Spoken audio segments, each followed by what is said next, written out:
Հայկ Կոջոյան, Ռաֆայել Հարոյան, Կարեն Վարդանյան և Տիգրան Հովհաննիսյան։ 4 անձից բաղկացած հանցավոր այս խմբի մասին հանրությանը պատմել ենք դեռևս անցյալ տարվա կեսերին մեր թողարկումներից մեկում։ Հետո պետք է հայտնի դառնար, որ խմբի հանցավոր գործողություններից տուժել էր ոչ մեկ հոգի։ Նրանց ձեռքով ոմանք զրկվել էին դրամական զգալի միջոցներից, իսկ մեկն էլ կյանքից։ Նախապես ոստիկանների ուշադրության կենտրոնում հայտնվել էին խմբի անդամներից 3-ը՝ Հայկ Կոջոյանը, Ռաֆայել Հարոյանն ու Կարեն Վարդանյանը, որոնք անցյալ տարվա սկզբին ոստիկանության Մաշտոցի բաժնի ծառայողների իրականացրած օպերատիվ հետախուզական միջոցառումների արդյունքում վերման էին ենթարկվել։ Կասկածանքը գողություններ կատարելն էր։ Օպերատիվ հետախուզական և քննչական համատեղ միջոցառումների արդյունքում հիմնավորվել էր, որ խումբը 2012 թվականի վերջերին և 2013 թվականի հունվարին մայրաքաղաքի տարբեր մասերում ծրագրել և ավարտին էր հասցրել մի շարք բնակարանային գողություններ, բայց քննության հետագա ընթացքը ցույց տվեց, որ կասկածյալների հանցավոր գործունեությունն այսքանով չի սահմանափակվել։ Բնակարանային գողություններին զուգահեռ նրանք ձեռնարկել էին նաև ավելի ծանր հանցագործություններ, ավազակային հարձակումներ։ Ոստիկանության Երևան քաղաքի վարչության և ենթակա ստորաբաժանումների կողմից իրականացված համալիր գործողությունների արդյունքում նախ պարզվել էր, որ խոսքը եռյակի մասին չէ,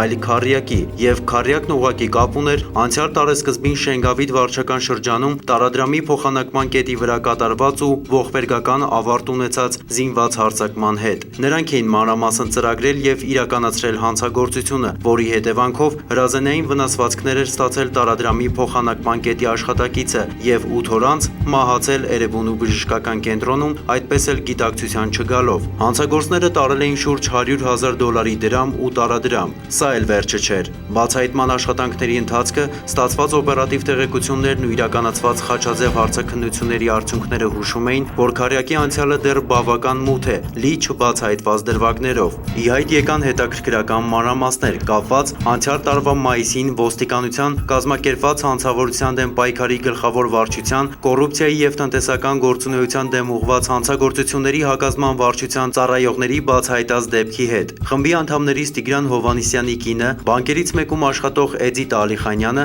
օգտվելով ի պաշտոնե բանկի ավանդատուների հաշիվներին առնչվելու թույլտվության հանգամանքից, նրանց հաշիվներից պարբերաբար կատարել էր ընդհանուր առմամբ $740,000 փոխանցումներ ամուսնու և նրա կողմից ներգրավված այլ անձանց նույն բանկում բացված հաշվարկային հաշիվներին։ Գումարները կանխիկացվել և հափշտակվել էին։ Քրեական գործի նախաքննության ընթացքում ձեռք բերված հիմնավոր փաստերի և իրականացված օպերատիվ միջոցառումների արդյունքում ոստիկանները բացահայտեցին քառյակի կատարած հանցագործությունների նախապատմությունը։ Պարզվեց, որ նրանք ավազակային հարձակման ոլորտում իրենց գործունեությունը սկսել էին դեռևս 2012 թվականի վերջերից։ 27-ամյա Ռաֆայել Հարոյանը Երևանում գտնվող տարադրամի փոխանակման կետերի և աշխատող անձանց վրա հարձակվելու նպատակով ստեղծել և անձամբ ղեկավարել է կազմակերպված զինված խումբ «Բանդա»։ Ռաֆայել Հարոյանը Տիգրան Հովհաննիսյանի հետ նույն օրը 2012 թվականի սեպտեմբերին ծրագրում է առաջին զինված հարձակումը։ Թիրախը Վարդանանց փողոցում գործող տարադրամի փոխանակման կետերից մեկի աշխատակիցն էր։ Մանրամասն ծրագրելով անելիքը, Հարոյանը Հովհաննիսյանի միջոցով վերջինիս ծանոթներից մեկից $200,000 դրամով ձեռք է բերում Վինչեսթեր տեսակի որսորդական ողորկափող հրացան։ Այնուհետև մանրամասն ուսումնասիրում են աշխատակցի տեղաշարժն ու գտնվելու հավանական վայրերը, կատարում են դերաբաշխում և որոշում հարձակման օրը։ Դեպքը տեղի է ունենում սեպտեմբերի 23-ին ժամը 19:30-ի սահմաններում։ Հարոյանն ու Հովհաննիսյանը ՎԱԶ 2121 Նիվա Մակնիշի ավտոմեքենայով Վարդանանց փողոցում զինված սպասում են, մինչև տուժողը դուրս գա տարադրամի փոխանակման կետից։ Սկսում են հետապնդել։ Ուսումնասիրած լինելով նրա տեղաշարժը, մի քանի րոպե հետևելուց հետո հասկանում են, որ աշխատակիցը տուն է գնում։ Նախապես որոշված կարճ ճանապարհով նրանից առաջ ընկնելով դարանակալում են զոհի տան շքամուտքի մոտ։ Մեքենայի մեջ սպասում են, մինչև նա պայուսակը ձեռքին շքամուտք մտնի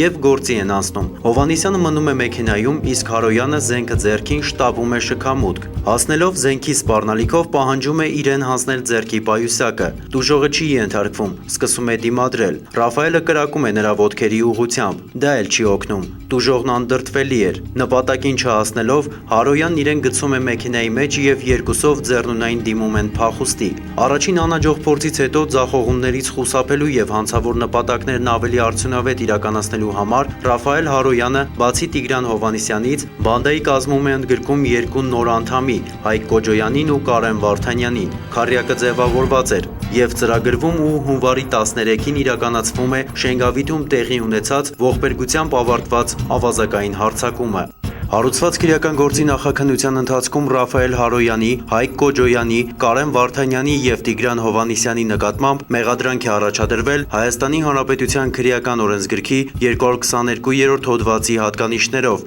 բանդիտիզմ։